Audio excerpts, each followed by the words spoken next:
वाले पायऱ्या झूम करतो या बेबा वावर काम करणाऱ्यांना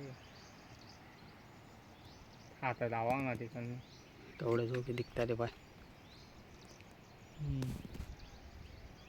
ते राहू ना चालत का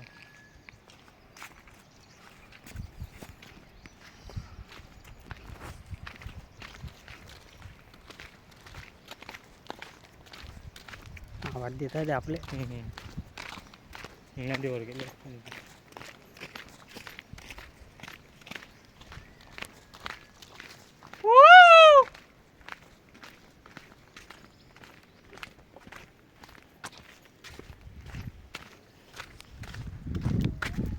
पाय आवाज इकडून आला तो आवाज. मी नदी दिला का इकडनं